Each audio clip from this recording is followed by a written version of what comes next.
सबसे ज्यादा बैंड जश को दिए यार। जश वन ने एंट्री ली, फिर इंग्लिश बोलता, उसकी एक्सेंट भी मुझे समझ नहीं आती थी, जिसको देख के मुझे लगा कि यार ये मेरी दोस्त बन सकती है, तो वो थी। बट उनको प्रॉब्लम अभी भी है छोटे कपड़ों से, ठीक है। ये रोडीज में तो ऐसी थी और अब ये थोड़ी डिफरेंट है। मगर तो जब हम फर्स्ट टाइम जब एंटर किया हम लोगों ने, hey guys welcome back to my YouTube channel.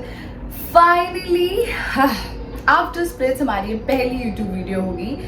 इस वीडियो में हम टोटली बात करने वाले हैं अपने फर्स्ट एपिसोड की, और थोड़ा बहुत एक्साइटमेंट जो मतलब शो में जाने से पहले मुझे हो रही थी, मैं नर्वस थी, क्या थी, मेरा क्या गेम प्लान था वगैरह वगैरह। तो यार आई एम सॉरी, मैं इंस्टा पे मतलब लाइव वगैरह नहीं आ रही हूँ, या फिर मैं कुछ भी स्प्लिट से रिलेटेड कोई भी वीडियो नहीं डाल रही हूँ। काफ़ी पॉजिटिव रिस्पॉन्स भी आ रहा है बट नेगेटिव भी आ रहा है, तो उन सब के जवाब भी मैंने अभी तक नहीं दिए हैं। तो आई थिंक ये वीडियो काफ़ी कुछ आपको बता देगी। तो स्टार्ट करते हैं। और मैं बहुत एक्साइटेड हूँ ये पूरी जर्नी को लेके, और इस YouTube वीडियो में मतलब मैं बहुत एक्साइटेड हूँ ये पूरी जर्नी को लेके, ठीक है। और इससे ज़्यादा एक्साइटेड मैं इसलिए क्योंकि मैं अपने सारे रिव्यू YouTube चैनल में देने वाली हूँ, सारे एपिसोड के। ये वाला फर्स्ट एपिसोड का थोड़ा सा डिले हो गया, बट सारे जितने भी अब आगे आएंगे ऑन टाइम आ जाएगा, ठीक है। तब आपको समझ पाएगा कि मैं किस पर्सपेक्टिव से वो डिसीजन लिया है आगे वाले जो भी शो एपिसोड में आएगा, कि मैं क्या सोच रही थी उस टाइम पे और क्या सोच के वो मैंने डिसीजन लिया था, तो सब आपको पता चलेगा यहाँ पे। तो हम स्टार्ट करते हैं। फाइनली जर्नी हमारी स्टार्ट हो चुकी है स्प्लिट्सविला की। हाँ, काफ़ी लोग बोल रहे थे कि आकृति आपने तो बोला था कि आप स्प्लिट्स नहीं करोगे। हाँ, मैंने सोचा था कि मैं स्प्लिट्स नहीं करूँगी बिकॉज जो मेरी फैमिली है वो थोड़ी कंजर्वेटिव फैमिली, मतलब मैं बैकग्राउंड से आती हूँ, कंजर्वेटिव बैकग्राउंड से आती हूँ। काफ़ी लोगों ने बोला था कि आप आकृति स्प्लिट्स नहीं करोगे। हाँ, मैंने बोला था मुझे स्प्लिट्स नहीं करना था बिकॉज आप जाके वो पॉडकास्ट देखोगे, वहाँ पे मैंने बोला था कि मेरे पेरेंट्स अलाउ नहीं करेंगे छोटे कपड़े पहनना, XYZ। थोड़ी कंजर्वेटिव फैमिली से आती हूँ, मैं अकेली लौती लड़की नहीं हूँ, और भी लोग हैं इस दुनिया में जिनकी फैमिली बैकग्राउंड ऐसा होता है। बट आफ्टर रोडीज काफ़ी कुछ चेंज हुआ, ठीक है। मेरे पेरेंट्स को मुझ पर प्राउड हुआ, जिस हिसाब से उन्होंने कभी सोचा नहीं था कि उनकी लड़की कभी टीवी पे जाएगी, सोनू सूद से मिलेगी।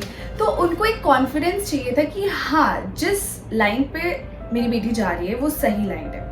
बट उनको प्रॉब्लम अभी भी है छोटे कपड़ों से, ठीक है। उन लोगों ने पहला एपिसोड देखा, मुझे बहुत डांट पड़ी है। आप लोगों को नहीं पता बट मुझे बहुत डांट पड़ी है बिकॉज आई नो कि मेरे ड्रीम्स क्या हैं, और उसके लिए मैं जितना कुछ कर सकती हूँ मैं करूँगी। But at the same time मुझे अपनी फैमिली को भी देख के चलना है। ऑफ कोर्स अभी आप आगे जाके आपको पता चलेगा, मैंने अच्छे से ड्रेसिंग की है, आपको भी पसंद आएगा। तो काफ़ी कुछ है, आपको मैं अभी सारी बातें नहीं बता सकती कि मेरे और मेरी फैमिली के बीच में क्या चल रहा है क्या नहीं चल रहा है, ठीक है। तो हाँ, जो बात थी वो सच है, मैं स्प्लिट्स नहीं आने वाली थी, बट बहुत सोच समझ के मैंने स्प्लिट्स जाने का डिसीजन लिया है। और आई थिंक ये मेरे ज़िंदगी का सबसे बेस्ट डिसीजन था, है, जो भी है, जो भी बोलो, ज़िंदगी का सबसे बेस्ट डिसीजन था स्प्लिट्सविला जाना। वो आपको आगे जाके पता चलेगा। और ठीक है, तो स्टार्ट करते हैं। तो हम सब बहुत एक्साइटेड थे, फर्स्ट टाइम हम लोग विला के अंदर एंटर करने वाले थे। उससे पहले मैं तो बहुत ज़्यादा नर्वस थी, काफ़ी कुछ सोचा था, क्योंकि रोडीज़ में मैं जैसी थी, मैं बहुत शाय थी। आई थिंक मैं शाय थी, मतलब मैं हूँ, ये मेरी पर्सनैलिटी है कि कभी कभी मैं बहुत शाय फील भी करती हूँ, बट कभी कभी बहुत आउटस्पोकन हूँ। कभी कभी मैं बहुत ज़्यादा अपने पॉइंट ऑफ व्यू रखने लगती हूँ, या फिर कोई चीज़ जब मुझे सही नहीं लगती तो मैं लड़ जाती हूँ उसके लिए कि ये मुझे सही नहीं लग रहा है। तो जब मैं रोडीज़ में गई थी ना, तो मेरे लिए वो जर्नी, ऑनेस्टली मैंने एक पॉडकास्ट था उसमें भी बोला था कि काश मैंने रोडीज़ इस साल वाला नहीं किया होता, काश मैं नेक्स्ट ईयर आती, काश मैं वाइल्ड कार्ड में नहीं जाती। बिकॉज वाइल्ड कार्ड क्या होता है ना, आपको अंदर के सिनेरियो समझ ही नहीं आते कि क्या चल रहा है एक्चुअल में। तो जब मैं गई थी तो मुझे कुछ सिनेरियो नहीं पता था, बहुत मुश्किल हो रहा था लोगों से दोस्ती करना। ऑलरेडी रोडीज़ का क्या होता है ना, एक फ़ैन बेस बन जाता है, तो जो डे वन से आते हैं ऑलरेडी उनके फैंस बन चुके थे और बहुत लॉयल फैंस थे उनके, ठीक है। तो मेरे लिए वहाँ जाना, मुझे वो स्क्रीन टाइम मिलना बहुत डिफ़िकल्ट था, अनटिल एंड अनलेस मैं कोई कंटेंट ना दे रही हूँ। बट उस शो में जाने के बाद आपको जैसे पता चला होगा कि मैं गई और फिर सचिन, दिग्विजय, जोगी वाला जो भी सीन हुआ था, तो उसमें भी आप देखोगे कि वन साइडेड हो रहा होगा सारी चीज़ें। मैं उतना कुछ नहीं बोल रही थी क्योंकि मुझे नहीं बोलना था, मुझे उस जोन में नहीं जाना था, ठीक है। क्योंकि मैं बोल के आई थी कि मैं सिर्फ खेलने जा रही हूँ, इन सब चीज़ों के लिए नहीं जा रही हूँ। और मेरे लिए भी काफ़ी शॉकिंग था कि मैं जैसे ही एंटर करती हूँ तो काफ़ी फ्लर्टी चीज़ें होने लगती हैं, तो वो मेरे लिए भी बहुत ज़्यादा शॉकिंग था। तो मैं थोड़ा सा ऐसा सर पकड़ के बैठी, ये मेरे साथ क्या हो रहा है, ये तो नहीं होना चाहिए था मेरे साथ। बट सेकेंडली मेरे साथ ये भी हो रहा था कि मैं कनेक्ट नहीं कर पा रही थी लोगों से। लोगों ने ऑलरेडी दिमाग में ये बैठा लिया था कि वाइल्ड कार्ड को सबसे पहले हटाना है, ठीक है। तो ये बहुत कुछ चल रहा था मेरे दिमाग में, जिसकी वजह से मैं बहुत लो फील कर रही थी और मैं नहीं थी वहाँ पे, इसीलिए मैं बहुत कम बोलती थी। दूसरी बात, मुझे गेम समझ नहीं आ रहा था। तीसरी बात कि पता नहीं क्या हो रहा था, मैं नहीं समझ पा रही थी क्या हो रहा था, इसीलिए मैं बहुत जल्दी आउट भी हो गई और जैसी मैं थी मैं अपने आप को नहीं दिखा पाई। बट मैं ऑडियंस का भी पॉइंट ऑफ व्यू जानती हूँ, क्योंकि वो लोग मुझे पहली बार ऐसा देख रहे हैं, लाइक उन लोगों ने मुझे फर्स्ट टाइम देखा होगा शो में, तो उसी के हिसाब से वो मुझे जज करेंगे, वही इमेज उनके दिमाग में बैठ जाएगी। और अब उसके बाद जो आगे मैं काम करूँगी वो उस सिनेरियो को देख के मुझे जज करेंगे, नहीं यार ये रोडीज में तो ऐसी थी और अब ये थोड़ी डिफरेंट है। मगर मेरे जो पर्सनल फ्रेंड्स हैं, जो मुझे बचपन से जानते हैं, राइट, वो मुझे बोल रहे थे कि दिस इज नॉट यू आकृति, जो तुम शो में दिखी अभी रोडीज में वो तुम नहीं हो। और वो चीज़ मुझे भी फील हो रही थी, बट मैं ये जाके नहीं बोल सकती लोगों को कि यार ऐसा ऐसा हुआ था मेरे साथ, मैं खुद क्या बोलूँ। तो मैं ऑडियंस का भी पर्सपेक्टिव जानती हूँ, मतलब मैं समझ सकती हूँ कि उन लोगों को भी अभी मुझे एकदम से स्प्लिट्स में देख लेना और एकदम different personality, I agree guys, मैं समझती हूँ। बट जो मेरे क्लोज फ्रेंड्स हैं वो जानते कि मैं जो रोडीज में थी वो फुल आकृति नहीं थी, बिकॉज मैं बहुत मस्ती करती हूँ, मैं अपने पॉइंट ऑफ व्यू मेरे बहुत स्ट्रॉन्ग होते हैं। मुझे जो लगता है कि ये सही है मतलब ये सही है, ये गलत है तो ये गलत है। तो और हर इंसान क्या होता है ना, अपनी गलतियों से सीखता है, तो वैसे ही मैंने भी अपनी गलतियों से काफ़ी कुछ सीखा जो रोडीज से मुझे समझ आया, राइट। तो जब मैं रोडीज गई थी तो वहाँ पर जाने के बाद मैं ये तो समझ गई थी कि आकृति हर बार आपको अपॉर्चुनिटीज़ नहीं मिलती है। काफ़ी लोग हैं जो इन सब के ऑडिशंस देते होंगे, काफ़ी टाइम से दे रहे हैं, 5-5 साल 10-10 साल, और अगर तुझे मिल रही है तो तू अपना 100% नहीं दे रही है, जो तू है वो ऑडियंस को नहीं दे रही है। मे बी ऑडियंस तुझे पसंद करेगी और मे बी नहीं करेगी, बट जैसी है तू वैसी ऑडियंस को दिखा। तो ये सोच के मैं स्प्लिट्स में आई हूँ और इस बार मैं बहुत कॉन्फिडेंट हूँ, आई मीन बहुत कॉन्फिडेंट हूँ अपने आप को लेके, अपने गेम प्लान को लेके। और चलो छोड़ो, वो तो आपको आगे जाके पता चलेगा। बट लोगों के दिमाग में ये बैठ गया कि आकृति बहुत सिंपल, क्यूट और बहुत डिसेंट और बहुत जो ज़्यादा ना बोलती हो वैसी लड़की है। बट स्प्लिट्स में आप एकदम डिफरेंट पर्सनालिटी देख रहे हो आकृति की, कि बहुत बोल रही है, बहुत ओवर एक्साइटेड है। बिकॉज मुझे पता है कि अगर मैं अभी नहीं खुलूँगी स्टार्टिंग डेज में तो शायद मैं नहीं खुल पाऊँगी, बिल्कुल नहीं खुल पाऊँगी, मेरे लिए बहुत मुश्किल हो जाएगा। बिकॉज मैं एक गलती ऑलरेडी कर चुकी हूँ उस वाले शो में, और वो गलती मैं इस शो में नहीं करना चाहती। मैं अपना मार्क छोड़ के जाना चाहती हूँ। तो ये सोच के मैं स्प्लिट्स में एंटर कर रही हूँ, तो यही बता रही हूँ मैं आपको। तो जब हम फर्स्ट टाइम जब एंटर किया हम लोगों ने स्प्लिट्स के अंदर, तो आई थिंक हिस्ट्री का सबसे बेस्ट विला था हमारा इस सीजन का, स्प्लिट्स विला X15, मतलब X5।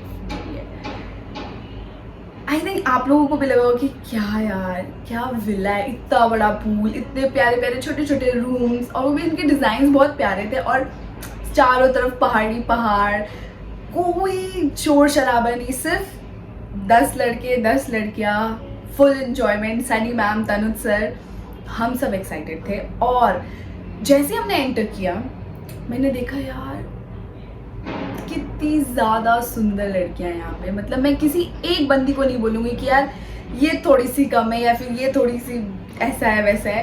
वहाँ पर सारी लड़कियां बहुत प्रिटी थी और मतलब ऑनेस्टली बहुत प्रिटी थी और उनके पॉइंट ऑफ व्यू भी बहुत अच्छे थे। मैंने सबसे बात की थी और एक हो जाता है फर्स्ट मीट में पता चल जाता है कि कौन बंदा कैसा है, कौन बंदी कैसी है। तो हम सब ने एंट्री किया, हम लोग ने पूरा विला का टूर किया और जैसे हम अंदर एंट्री करते हैं तो हम देखते हैं कि इतने सारे रूम्स के बाहर एक छोटे छोटे वो लगे थे, no entry no entry no entry.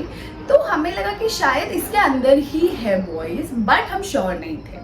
उसके बाद कहा कि भाड़ में जाए सब कुछ, अपना एंजॉय करते। तो हम सब ने एंजॉय किया। तो मुझे फर्स्ट लड़की एक ऐसी मिली जिसको देख के मुझे लगा कि यार ये मेरी दोस्त बन सकती है। तो वो थी अनिका। और अनिका और मैंने काफ़ी बातें की, तो जिसकी वजह से हम दोनों के पर्सपेक्टिव, हम दोनों की सोच जो थी वो काफ़ी सिमिलर थी और हम दोनों के पॉइंट ऑफ व्यू काफ़ी ज़्यादा स्ट्रॉन्ग थे, जो कि मुझे बहुत अच्छा लगा। बट उस टाइम पे मुझे ऐसा लगता था कि यार हम दोनों की पॉइंट ऑफ व्यू सेम है, तो ऐसा ना हो कि आगे जाके कुछ भी क्लैश हो हम दोनों का, क्योंकि हम दोनों ही मतलब एक जैसा सोचते थे, समझ रहे हो। तो मुझे वो चीज़ अच्छी भी लग रही थी, बट एक थोड़ा सा भनक भी था उस चीज़ का कि मे भी आगे जाके ये चीज़ें क्लैश ना हो। बट मैंने सब कुछ छोड़ के उससे दोस्ती की, हम लोगों ने बात किया, हम लोगों ने एंजॉय किया। काफ़ी खुश थे हम दोनों कि हम दोनों फर्स्ट मीट में इतने अच्छे दोस्त बन गए। मतलब इतनी अच्छी दोस्ती और किसी की नहीं होगी जितनी अच्छी दोस्ती मेरी और दोस्ती। मतलब एक अंडरस्टैंडिंग बैठ गई थी मेरे और अनिका के बीच में कि हाँ मैं तेरे लिए हूँ, तू मेरे लिए खड़ी रहेगी। ऐसा हो गया था, वो ऑटोमेटिकली हो गया था, बोलने की हमें ज़रूरत भी नहीं पड़ी थी। फिर क्या हुआ कि इतना कुछ हो रहा था, तब तक तनुज सर, सनी मैम सब एंटर करते हैं और उसके बाद हम सब एक्साइटेड रहते हैं कि चलो फाइनली अब बॉयज़ आएंगे, अब मज़ा आएगा। तो जब एंट्री हुई सारे लड़कों की, तो मैं तो बिल्कुल भी इंटरेस्टेड नहीं थी डॉग में, बिकॉज मुझे रैबिट देखना था पहले, क्योंकि मेरा भी स्पिरिट एनिमल रैबिट है। तो मैं चाहती थी कि पहले रैबिट आए, मगर जैसे ही डॉग ने एंट्री किया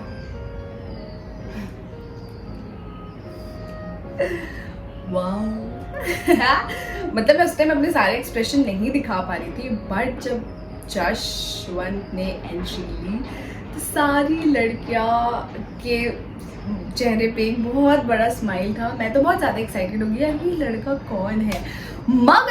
मगर मैं बहुत कंफ्यूज हो गई कि यार क्या ये बंदा वही रोडीज वाला है जो अफ्रीका वाले में आया था, मगर उसकी तो बंदी थी, ऐसे कैसे हो सकता है।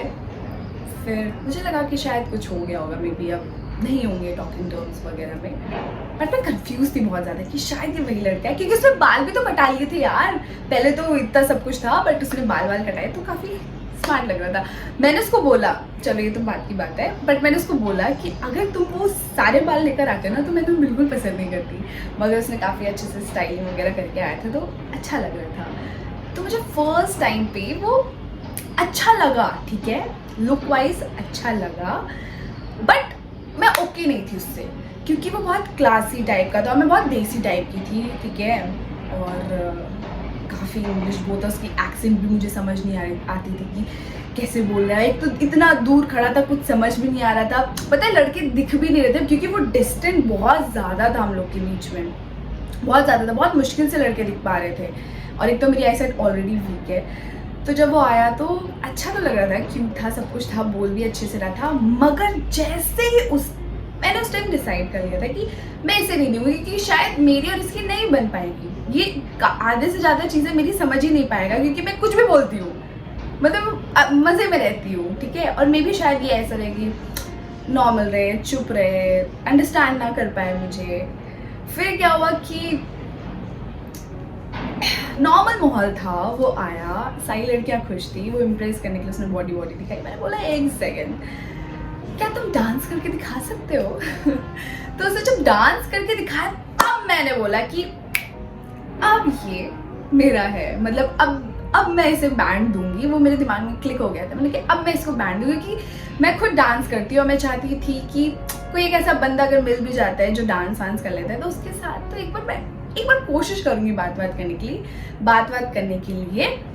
तो जब उसने डांस किया तो मुझे लगा यार अभी यही चाहिए, अभी मैं सोच लिया। बट हम सब लड़कियों के दिमाग में ये चल रहा था कि कोई भी लड़की स्टार्टिंग में बैंड नहीं देगी, क्योंकि हमारे पास सिर्फ 2 बैंड थे और अभी पहला ही बंदा आया है। तो लेट्स जस्ट वेट कि सारे लड़के आ जाए, उसके बाद हम एक एक करके डिसाइड करते हैं किसको देना है किसको नहीं देना है। तो सनी मैम ने भी मुझसे ही बोला था कि आकृति सोच लो देना है कि नहीं देना है। तो जब बोलने की बात गई तो मैंने बोला कि मैं तो दे रही हूँ ये बैंड जश को, मुझे नहीं मतलब, मैं दे रही हूँ ये बैंड जश को, क्योंकि शायद तो मुझे इसके बाद कोई और बंदा नहीं पसंद आने वाला है। क्योंकि ठीक है देखते हैं, शायद कॉन्वर्सेशन में थोड़ी प्रॉब्लम हो,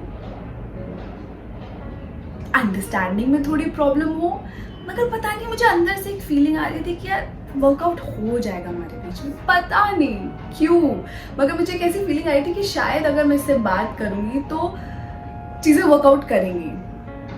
ठीक है, तो मैंने बिना सोचे समझे बोल दिया कि मुझे ये बैंड देना है। अब चाहे रिस्क हो चाहे कुछ भी हो, रिस्क है तो इश्क है। आए हाय क्या बोलती, छोड़ो बहुत क्रिंज है। तो मैंने बैंड दे दिया बिना सोचे समझे। मैंने कहा कि मुझे ये बैंड जश को देना है। और उस पॉइंट पे मैंने ये भी सोच लिया था कि शायद मुझे इस बंदे के बाद और कोई पसंद नहीं आएगा, पता नहीं क्यों मुझे कोई पसंद नहीं आएगा। मैंने उसको दे दिया। उसके बाद क्या हुआ कि जश आया और वो एग्जैक्ट मेरे पास आके बैठ गया, और वो इतनी सारी लड़कियां थी किसी के पास नहीं गया, वो सीधा मेरे पास आके बैठ गया। तो बहुत अच्छा लगा, मुझे बहुत स्पेशल फील हुआ कि इतनी सारी लड़कियां थी किसी के पास नहीं गया, मेरे पास आके बैठा और उसने सबसे हाथ मिलाया। ठीक है, उसने मिलाया सबसे हाथ, मुझसे भी मिलाया। उसके बाद कुछ टाइम बाद ना वो एक पता नहीं क्या हुआ, उसने मुझे ऐसा लुक दिया, और ऐसा दिया लुक कि मतलब वो मुझे ऊपर से नीचे, मतलब वो मेरे चेहरे को देख रहा था कि पता नहीं क्या पड़ रहा हो वो मेरे चेहरे पे। उसने मुझे ऐसे देखा और वापस मुड़ गया, और 2 मिनट के लिए मैं शॉक हो गई। मुझे लगा कि शायद मैं कुछ ज़्यादा बोल रही हूँ और इसको ये चीज़ पसंद नहीं आ रही है। मैंने कहा छोड़ो, भाड़ में जाए, छोड़ दो, अभी कुछ मत सोचो ज़्यादा आकृति, ज़्यादा सोचोगी तो चीज़ें खराब हो जाएंगी, क्योंकि मैं ऑलरेडी बहुत ज़्यादा ओवर थिंक करती हूँ। फिर एक एक करके सारे लड़के आए, आते गए सारे लड़के, विला के सारे लड़के, अलग अलग पर्सनालिटी, अलग अलग तरीके की बातें, अलग अलग तरीके की सोच, अमेजिंग थी। तो इस बार की जो स्प्लिट्स विला में बॉयज़ भी आए हैं, बहुत सुपर डुपर अमेजिंग है। उसके बाद एक लड़का आया एडी, ओके, अरे तो कैसे भूल गई। फिर उसके बाद आता है शिवित। ठीक है, तो शिवित के टाइम पे काफ़ी चीज़ें मेरी उसके आउटसाइड द शो चल रही थी। ठीक है, और वो रोडीज़ के अंदर भी नहीं हुई, वो रोडीज़ के बाहर हुई चीज़ें जो हुई, उसकी वजह से मेरे और उसके टर्म्स काफ़ी ख़राब हुए। और तो जब उसने एंट्री ली तो मैं काफ़ी भड़की हुई थी उसमें ऑलरेडी, आई अग्री, क्योंकि वो मेरी चीज़ें हैं, मैं उस चीज़ों की वजह से परेशान थी। जो भी XYZ चीज़ें थी उसकी वजह से मैं परेशान थी। मे बी शायद ऑडियंस को नहीं पता हो, काफ़ी लोगों को नहीं पता होगा क्या हुआ क्या नहीं हुआ, बट वो चीज़ मुझे पता थी। उसकी वजह से मैं काफ़ी भड़की हुई थी उसमें। एंड एडिट के टाइम पे भी क्या हुआ, शो वालों ने बीच की कॉन्वर्सेशन नहीं दिखाई है मेरी और शिवित की कि क्या बात हुई क्या बात नहीं हुई। पहला शॉट दिखाया कि वो आया, उसको मैंने बोला ऐसा खटक रहा है वटक रहा है जो भी है। फिर बीच में जितना कुछ हम लोगों ने लड़ाई की वो सब काट दिया, बस एंड शॉट दिखाया कि तुम पागल हो, तुम्हारा दिमाग ये है वो चीज़, क्योंकि तब तक मैं काफ़ी बर्स्ट हो चुकी थी। तो वो एंड शॉट, तो लोगों को लग रहा कि आकृति क्यों भड़क रही है इतना, क्योंकि ऑलरेडी बीच में काफ़ी कुछ हुआ था, वो चीज़ नहीं दिखाई गई। बट इट्स ओके, इतना कुछ नहीं दिखाया। बट ये सारे सिनेरियो हुए थे उस टाइम। ये चीज़ तो पक्का हो गई थी कि मेरी और शिवित की नहीं बनने वाली है, 1% भी नहीं बनने वाली है। ठीक है, ओके फाइन, छोड़ो आकृति, अब अपना दिमाग ख़राब करने से कोई फ़ायदा नहीं है। ठीक है, फिर क्या हुआ कि एक लड़का आता है एडी, क्यूट, हैंडसम, डिफरेंट, एकदम डिफरेंट, सारे लड़कों में से एकदम डिफरेंट, गोल सी आंखें, चार्मिंग फेस, कर्ली हेयर्स, ठीक है। और उसने सबके सामने डायरेक्ट मेरा नाम लिया कि मुझे आकृति अच्छी लगी। कितना गट्सी है यार ये बंदा, मतलब सारी, क्योंकि आपको पता है आप शो में आ रहे हो, आपको सारी लड़कियों को इम्प्रेस करना है और आप सारी लड़कियों को इग्नोर करके एक लड़की को बोल रहे हो कि वो अच्छी लगी मुझे, तो जो बाकी की लड़कियां वो गुस्सा हो सकती हैं, नहीं भी हो सकती है, बट उस बंदे ने वो रिस्क लेके, उतना गट्सी वो बंदा, उसने बोला, वो चीज़ मुझे अच्छी लगी। तो उसी पॉइंट में मैंने ये सोच लिया था कि अभी जो सेकंड बैंड है ना, अभी मैं किसी को नहीं देने वाली, अगर मुझे पसंद आता भी है नहीं भी आता है, बट ये सेकंड बैंड मैं सिर्फ आरडी को दूंगी, मगर बहुत लास्ट में, उस टाइम नहीं दूंगी, ठीक है। मैं उसको देखना चाहती थी कि वो क्या बोलता है कि तुझे इतना प्रेस करने के बाद भी तूने मुझे बैंड नहीं दिया, मगर उसने मुझे कुछ नहीं बोला, तो मैं फॉर श्योर होगी कि ये बैंड मैं आरडी को ही दूंगी। तो इतने ही सब कुछ चल रहा था, देन क्या हुआ कि तब मुझे स्ट्राइक हुआ कि यार ये आरडी तो शिवित का काफ़ी अच्छा दोस्त है, भाई भाई हैं ये लोग, वाह यार, मतलब भाई का दोस्त, इतना तारीफ कर रहे हैं, भाई को बुरा तो नहीं लग रहा होगा, बट शिवित वाज लाइक ओके। मुझे ऐसा लग रहा था कि शिवित सारी चीज़ें बाहर छोड़ के आया है, मतलब वो जो भी ग्रजेस थे वो सब छोड़ के आया बाहर, तो मुझे लगा ठीक है यार छोड़ो, अभी ज़्यादा मत सोचो आकृति। फिर क्या हुआ, इतना सब कुछ हो गया, ठीक है। तो सबसे ज़्यादा अब आती है बैंड्स की बारी। तो मैंने सोचा था कि ये लास्ट बैंड मैं आरडी को दूंगी, तो मतलब मैंने आरडी को ही लास्ट में वो बैंड दिया था, ठीक है। बट मैं बहुत खुश थी क्योंकि मैंने जब मतलब जैसे ही जश आया था, मैंने उसको जो बैंड दिया था वो मेरा परफेक्ट चॉइस था, क्योंकि उसके बाद मुझे कोई पसंद ही नहीं आया यार मुझे एक्चुअली में कोई पसंद नहीं आया उसके बाद, वरना मैं वो पछताती, शायद मुझे वो रिग्रेट वाली फीलिंग भी नहीं थी, क्योंकि जब जश आया ना उसके बाद मुझे कोई अच्छा नहीं लगा, मतलब कोई भी अच्छा नहीं लगा। ये नहीं बोल रही कि लड़के खराब थे या ये थे, बट एक होता है ना ऐसा कि कोई पसंद आ गया, कोई पसंद नहीं आया। तो मुझे लगा कि वाओ, पहला बंदा, पहला बैंड, पहली चॉइस, पहला पसंद, सब कुछ अच्छा था। तो मुझे लगा कि चलो यार, पहले ही मुझे कोई एक ऐसा लड़का मिल गया जिसके साथ मैं कनेक्ट करने का सोचूंगी या जिसके साथ मैं बॉन्ड बनाऊंगी, क्योंकि मैंने सोच लिया था कि अगर मैंने जश को चुना है ना, तो अब वो सिर्फ मेरा है, अब उसी के साथ ही मैं खेलूंगी और उसको खेलना पड़ेगा मेरे साथ यार, ऐसा कैसे हो सकता है। मतलब मेरे दिमाग में काफ़ी कुछ चल रहा था उसको लेके। फिर इतना सब कुछ होने के बाद हम सब लड़के अपने अपने रूम्स में चले गए, चेंज वेंज करके आते हैं वापस बात करने के लिए।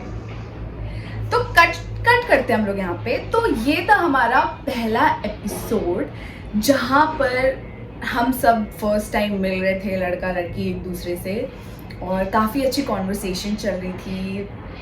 एक दूसरे को देख के बोल रहे थे कि कभी तुम ये करके दिखाओ, कभी वो करके दिखाओ, अच्छा शायरी आती है शायरी सुनाओ, गाना आता है गाना सुनाओ, डांस आता है डांस दिखाओ। तो बहुत बुरा लगा, मुझे स्पेशली मुझे बुरा लगा कि यार ऐसा क्यों होता है, बेचारे हमेशा हर सीजन में ऐसा होता है कि लड़के आते हैं और बेचारों को डांस करना पड़ता है, बॉडी दिखानी पड़ती है हम लड़कियों को इम्प्रेस करने के लिए, विच इज़ गुड, बट इतना बुरा नहीं होना चाहिए उनके साथ। बेचारे कितना पता नहीं कैसा फील करते हैं, क्योंकि अगर मुझे बोला जाए कि भाई 10 लोगों के सामने कुछ शायरी बोल के दिखाओ या फिर कुछ डांस मूव दिखा दो, मैं तो शर्म के मारे उधर ही पानी हो जाऊंगी। बट हैट्स ऑफ बॉयज़, तुम लोगों ने बहुत अच्छा किया, हम सारी लड़की इम्प्रेस थी, जिन लड़कों ने जो जो किया लड़कियां इम्प्रेस थी। और कुछ लड़कियां थी, ओए मैं ये कैसे भूल गई, सॉरी। तो जब बैंड देने की बारी है, सब लड़कियों ने सबसे ज्यादा बैंड जश को दिए यार। मेरी तो पुलपुली हो गई, मैंने कहा शिट यार ऐसा मत करो, मैं कैसे संभालूंगी सारी चीजें, इतने सारे ऑप्शन जब उसके पास आ जाएंगे। मैंने तो अपना एक ही ऑप्शन समझ के उसको बैंड दे दिया, उसके बाद मैंने किसी और ऑप्शन को दिया ही नहीं, मतलब किसी और बंदे को दिया ही नहीं बैंड। उस टाइम में पानी अंदर से मैं क्या करूंगी, ऑलरेडी उसके पास 4-5 बैंड्स हैं, अब उसके लिए चीजें डिफिकल्ट ना हो जाए कि इतनी सारी लड़कियां और सारी लड़कियां अच्छी हैं और उनमें से किसी एक बंदी को चूज करना है।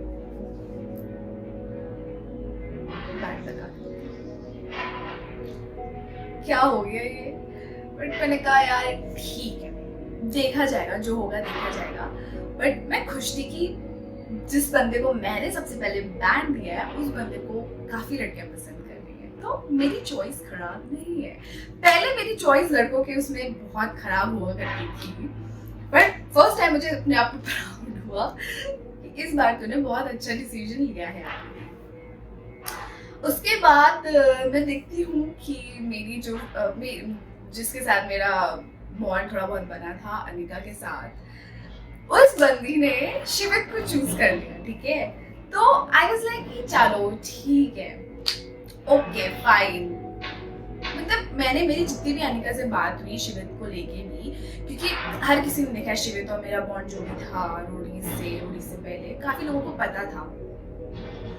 तो मैंने कभी भी अनिका को ये चीज नहीं बोली कि तू मत करना उसके साथ कुछ भी, या फिर तू मत बॉन्ड बनाना, या फिर तुम उसके साथ मत रहना, मत बात करना। मैंने कभी नहीं बोला। मैंने उसको हमेशा बोला कि जो भी चीजें मेरी और शिवित के बीच में थी वो सिर्फ मेरे और शिवित के बीच में थी, और मे भी शायद वो मुझे पसंद नहीं करता जो भी है, या फिर मैं उसे पसंद नहीं करती, वो हम दोनों की चीजें हैं, वो हम दोनों का मैटर है। मैं उस बेसिस पे ये नहीं बोल रही कि वो अच्छा इंसान है या फिर बुरा इंसान है, वो जैसा है वो वैसा है।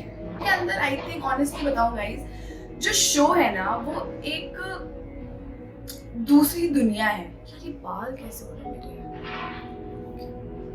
तो ये जो शो है ना ये पूरी एक अलग दुनिया है। यहाँ पर अलग अलग तरीके के कैरेक्टर्स आएंगे, उनमें से कुछ कैरेक्टर्स को आप पसंद करोगे, कुछ कैरेक्टर आपके फेवरेट होंगे, और कुछ कैरेक्टर ऐसे होंगे जिनको आप बिल्कुल पसंद नहीं करते। ठीक है, तो मे बी शायद वो कैरेक्टर मैं हूँ जिनको आप बिल्कुल पसंद नहीं करते, और कुछ लोगों के लिए वो कैरेक्टर मैं हूँ जिनको बहुत लोग पसंद करते हैं। तो शो है, शो को शो की तरह लो, बहुत इंजॉय करो।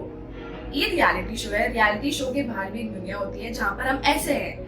ठीक है, और हम थोड़े बहुत डिफरेंट होते हैं। हम जरूरी नहीं हर वक्त किसी से लड़ते ही रहे आउटसाइड द शो, हम ऐसे नहीं होते हैं। वो शो है यार, वहाँ पर कुछ गिने चुने लोग होते हैं जो आपस में इतने दिन 30 दिन आपको सरवाइव करना है, उन्हीं लोगों के साथ ये थॉट लेके कि आपको ये शो जीतना भी है।